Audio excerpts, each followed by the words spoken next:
Well, it being the British Grand Prix, we thought we'd do something a little bit British with Lewis, who's always up for doing something a little bit more exciting. So we brought him down here to RAF Scampton with the Red Arrows, and he's going to experience some of the G-forces that they experience. He's going to sit in the back of one of the Red Arrows and do a full display with the Red Arrow.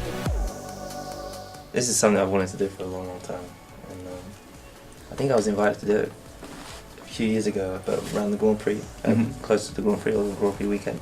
But I'm just very grateful to be here, and grateful for everyone to be here, and looking forward to the experience. The logistics of putting this shoot together have been character building. It is quite complicated. There's a lot of cameras, mainly mini cameras. We have a couple of these Reds to do some slow motion stuff, and we have 2 or 3 normal cameras following the guys around all day in a kind of fly on the wall style. You couldn't help me cut that back up my leg, could you? Thank you. Yeah, it's always happens with me when I've got a race suit on, and Thanks. always drops down the back. I do. Yeah. And it's quite a tight schedule. A lot of people to get all in the right place at the right time. I think with the helicopter we've got about 25 cameras in total on the job. We're going to run the car alongside a Red Arrow too. We were going to do a bit of a drag race, but to be honest, Lewis would just leave the Red Arrow for dead, whereas top speed, obviously the Red Arrow would really overtake him. So we're going to run the 2 side by side, just sort of for that money shot at the top of the piece.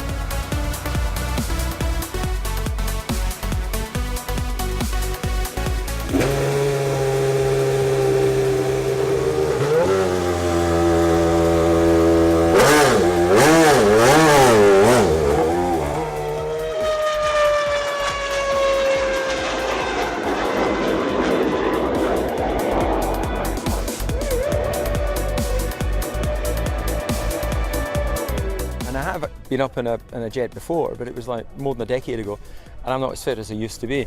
So the thing that really gets you is the different G, goes really, it's trying to push the blood down to your feet. And when they started to pull more and more G, you start having this sort of closing in effect of your vision. And of course, if they were to keep that G going, eventually you reach the point where you pass out, but thankfully they bail out of it and you don't have that sensation. What was interesting for me is, Lewis said he felt a little bit sick during the flight. So it can't be anything to do with sort of fitness levels, because clearly he's younger and fitter. Incredible. They're so skilled. You're flying 15 feet separation between the aircraft. You take off like that. You do rolls. You do full the loops, and the skill level they have is just off the scale. There's many similarities between the teamwork that we have in Formula One. We have to trust the mechanics. They have to trust the mechanics. You have to trust in your machine. You have to trust in those around you. So I think the teamwork element, the technology, aerodynamics, play an absolute vital role in an aircraft, and that's something which clearly Grand Prix racing is all about.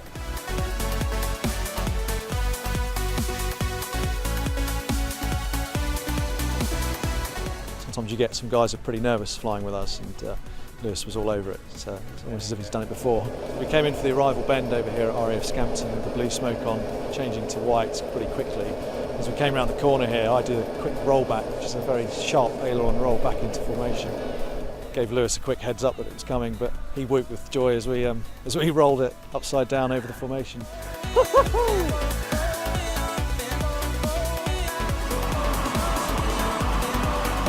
It was absolutely fantastic. It was a really good passenger. He enjoyed every minute of it. He told me afterwards it was one of the greatest things he'd ever done, and I couldn't wish for a better compliment than that.